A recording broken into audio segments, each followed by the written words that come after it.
Hello friends, ಎಲ್ರಿಗೂ ನಮಸ್ಕಾರ. Welcome to my study starters YouTube channel.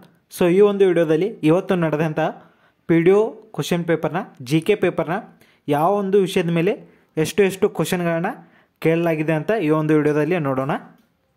So ಇಲ್ಲಿ ಮೊದಲೇದಾಗಿ ಪಾಲಿಟಿ IC ಮತ್ತು RDPRನ 21 ಕ್ವಶನ, ಜಿಯೋಗ್ರಫಿ 19 ಕ್ವಶನ, ಹಿಸ್ಟ್ರಿ 16 ಕ್ವಶನ, ಹಾಗೆ ಮೆಂಟಲ್ ಎಬಿಲಿಟಿ 11 ಕ್ವಶನ, ಸೈನ್ಸ್ ಮತ್ತು ಟೆಕ್ ಮೇಲೆ 8 ಕ್ವಶನ್ಗಳು, ಸ್ಕೀಮ್ ಆ್ಯಂಡ್ ಪ್ಲ್ಯಾನ್ಸ್ ಮೇಲೆ 7 ಕ್ವಶನ್ಗಳು, ಎಕನಾಮಿಕ್ಸ್ ಮೇಲೆ 4 ಕ್ವಶನ್ಗಳು, ಹಾಗೆ ಕರೆಂಟ್ ಅಫೇರ್ಸು 4 ಕ್ವಶನ್ಗಳು, GK ಮತ್ತು ಅದರ್ಸ್ ಮೇಲೆ 3 ಕ್ವಶನ್ಗಳು.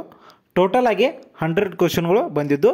ಸೊ ಈಗ ಕ್ವಶನ್ ಪೇಪರ್ ನೋಡೋದಾದರೆ ಈ ರೀತಿ ಇದೆ. ಸೊ ಇಲ್ಲಿ ನೋಡ್ಬೋದು ನೀವು ಯಾವ್ಯಾವ ಕ್ವಶನ್ಗಳನ್ನ ಕೇಳಿದ್ದಾರೆ ಅಂತ. ಸೊ ಇದರ ಒಂದು PDF ಅನ್ನು ನಮ್ಮ ಟೆಲಿಗ್ರಾಮ್ ಚಾನಲ್ನಲ್ಲಿ ಅಪ್ಲೋಡ್ ಮಾಡಲಾಗಿರ್ತದೆ. ನೀವು ಅಲ್ಲಿ ಈ PDF ಅನ್ನು ಪಡೆದುಕೊಳ್ಬೋದು. ಟೆಲಿಗ್ರಾಮ್ ಚಾನಲ್ ಲಿಂಕನ್ನು ಈ ವಿಡಿಯೋದ ಡಿಸ್ಕ್ರಿಪ್ಷನ್ದಲ್ಲಿ ಇರ್ತದೆ. ಸೊ ನೀವು ಅಲ್ಲಿ ನೋಡ್ಕೋಬೋದು. ಹಾಗೆ ಈ ಒಂದು PDO ಎಕ್ಸಾಮ್ದ ಕೀ ಆನ್ಸರ್ಗಳನ್ನು ಮುಂದಿನ ಒಂದು ವಿಡಿಯೋದಲ್ಲಿ ಹಾಕಲಾಗ್ತದೆ. ಸೊ ಅದಕ್ಕಾಗಿ ನೀವು ನಮ್ಮ ಚಾನಲ್ನ ಸಬ್ಸ್ಕ್ರೈಬ್ ಮಾಡಿಟ್ಕೊರಿ. Thank you so much.